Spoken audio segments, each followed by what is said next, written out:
Hey everyone, in this video I'm going to take you through how I shot a brand campaign video for Yes Theory's clothing brand Seek Discomfort. Here's a clip from the final video. Take a look. A moment I seek discomfort was in 2020 when I had some visa problems here in Canada and I ended up having to leave the country, and the decision to not panic and to sit back, breathe, and really just embracing everything that came up. Community plays a huge part in my creativity. I think we need people. We need to feel part of something that's bigger than ourselves. So I'm always seeking out communities, and I'm always seeking out social groups and meetups, and it helps me be a better person, and I think it helps my art become better and better. So if you like that and you want to learn more, I'm going to walk you through the whole process from pre to post-production. At the end, I'm going to answer some questions that I got through social media, but if you have any other questions, just feel free to drop them in the comments below. For those that don't know, Seek Discomfort's brand is all about getting outside of your comfort zone.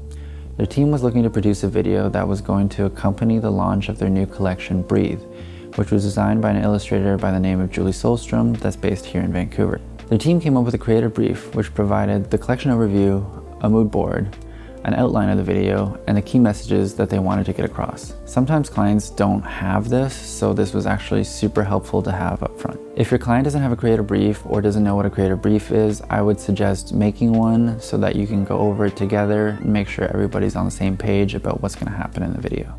So I'm not usually someone who likes to organize every minute detail of a shoot, but for this, I did make sure to create like a quick shot list in my notes app to gather like all the shots that we would need to get, and then I organized them based on whether they were interior shots or exterior shots. Since we only had one afternoon to shoot the whole video, we decided to shoot the interview at Julie's house, and then we would capture the nature B-roll at a park/forest that was near her home. So since the timeline for this shoot was really tight, I didn't want to waste time setting up external lights when it wasn't really something that was required for the creative. So I decided we would just use natural light, and from that I planned out to do the interview first when the sun was a little bit higher in the sky, and then we would do the nature shots a little bit later on when the sun was a little bit lower, which would mean that the sun would be peeking through the trees a little bit. Alright, so let's talk gear setup. My setup for this was really run and gun. I had a Sony a7 IV, my Sigma 2470 2.8 lens, a Peak Design travel tripod, a reflector, and a Zhiyun Crane 2 gimbal. And then in terms of audio, I had this Tascam DR10L lav mic, which sounds pretty good. And then for backup, I had a Rode shotgun microphone mounted to my camera. So the very first time that I met Julie in person was actually at her home on the shoot day. So I find that with any interview subject, the key is to try to build rapport as quickly as possible and try to break the ice so that they feel comfortable in front of the camera. So what I decided to do in terms of the plan was that we would shoot the easy stuff first and then gradually work our way into the more, I guess, meat and potatoes of the shoot. We had to shoot this progress video of her doing one of the designs, so I figured that would come most easily for her and that would be really comfortable for her. She just has to draw, there's no talking involved. So we shot that first, and then the second part that we shot was the actual voiceover that you hear in the video before the interview footage comes in. And that was already written for her, so Julie kind of just had to recite that, and we did a few takes of that, got her comfortable speaking. And then from there, we moved into the interview portion, which was definitely the longest part of it and probably is always going to be the most nerve-wracking for your subjects. So I think a key here is to make sure that your interviewee feels comfortable. They know that like they can redo a take if they're not completely happy with it, and just to really like treat it like a conversation with another person. So just, you know, actively listen to what they have to say and then ask follow-up questions. The brief also had a list of important messages that they wanted to convey throughout the video, so I kept referring back to those throughout the interview to make sure that Julie's answers were kind of hitting on each of those points. After we wrapped up the interview, we drove to a nearby park to get all the nature B-roll. This was pretty much just one location. And because I wasn't really sure what I was going to be using it for yet, I made sure to get a variety of shots, you know, your wides, mediums, close-ups, details, side profiles, just like different angles of things so that I would have the most flexibility in post. So the very first thing I like to do in post-production is choose my music, because I think music has a huge impact on the way someone feels about a piece. So for this, I knew I was looking for something a little bit on the calmer side that wouldn't be too distracting, and something that wouldn't take away from the voiceover and the bits of the interview that would have Julie's voice in them. But I still wanted something that was gonna feel, you know, cinematic and inspiring. Usually when I'm importing and culling my footage from a shoot, I'll go onto Artlist, which is a royalty-free music site, and look for songs, and I'll just play stuff that is under the criteria I set, and then I'll kind of just see what it feels like and how it fits together with the clips. All right, so let's get into the editing process. This is one of my favorite parts of the process, but it's also a little bit tedious at the beginning, and it's likely the most time-consuming portion of creating a video. So the first thing I did for this video is I went through all the interview footage and I picked out the best answers. We're gonna call these the selects. I then group all the answers by question or general topic, and then I color code them so that at a glance I can see which answers are which. I then watch all of the answers for each question or topic, and I pick out the best ones that really fit into the final video's overall message. I'll then make a timeline with these new answers and see where we're at lengthwise. Julie had a lot of good answers and insights, so once I made this new timeline, we were still at over 6 minutes of footage, and the final video needed to come in around 1 to 2 minutes, so there was still a lot to cut down. This is where I start cutting down the good answers into just the very best answers until I'm left with something that fits into the appropriate time length. So once I have all the clips that I'm going to use, the final part is actually rearranging all of the clips so that they create a cohesive story from beginning to end. So once I had a flow of clips from beginning to end, this is where I would start overlaying B-roll that fits with the voiceover and the interview. The final steps are color grading and sound design. Both of these things I really enjoy doing because they kind of really complete your video. And although I'm not an expert in either of them, I'd be happy to make a separate video on either of those topics if you guys are interested. So I posted on my Instagram asking people for questions they had on how I made this video, and these are a few of them that I got. How did you decide on the concept of the video?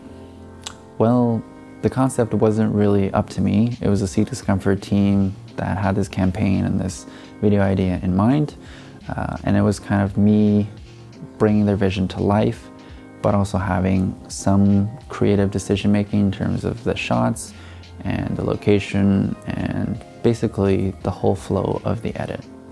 How long did it take to shoot? How many retakes, if any, and how long to put it together? So we actually shot this whole video in one afternoon. Like, I met up with Julie at 1 p.m. and by 4 p.m., 4:30, we had wrapped. We had said our goodbyes. So less than 4 hours for the whole shoot. In terms of retakes, the interview portion is obviously the one that has the most retakes. That and the voiceover, I don't know how many retakes really, but the whole interview portion took roughly around 30 minutes. And then how long to put together the final video?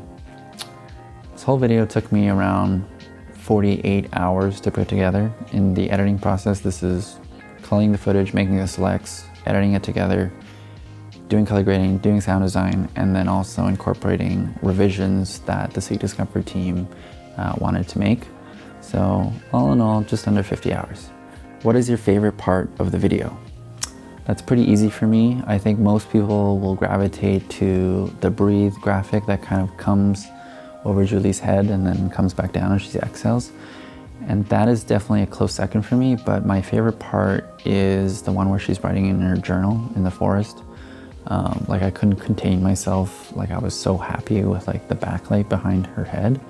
And then there's that one shot where you kind of see like this kind of 45-degree angle of her face, and the light just kind of illuminates like one side of her face, and you can kind of see her one eye like sparkle.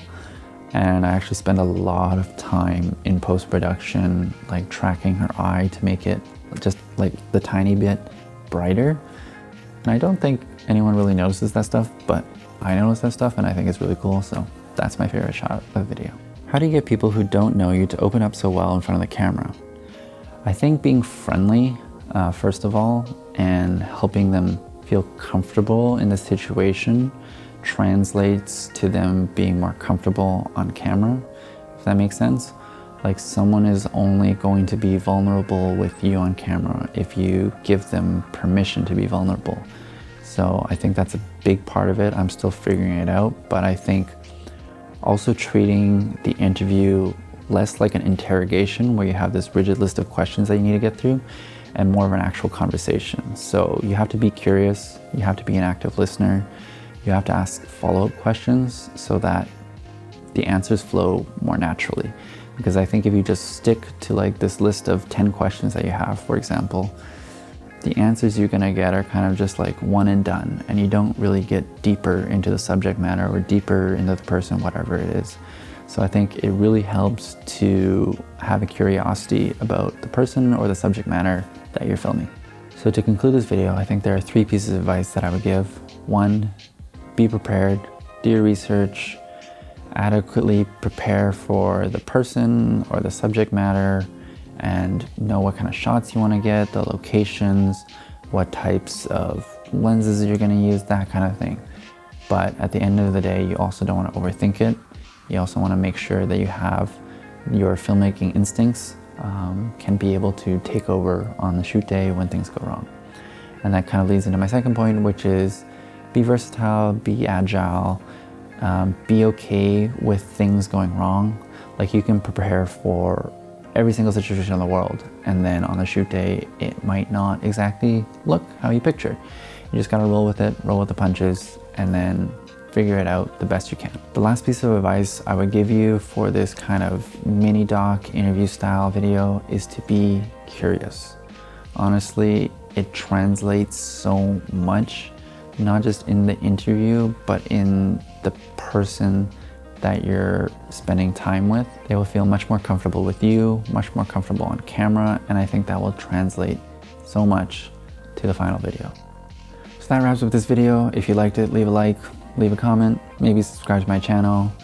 Let me know if you want to see more of these behind the scenes / breakdown videos. I enjoy making them, so we'll see. Until then, keep creating. See ya.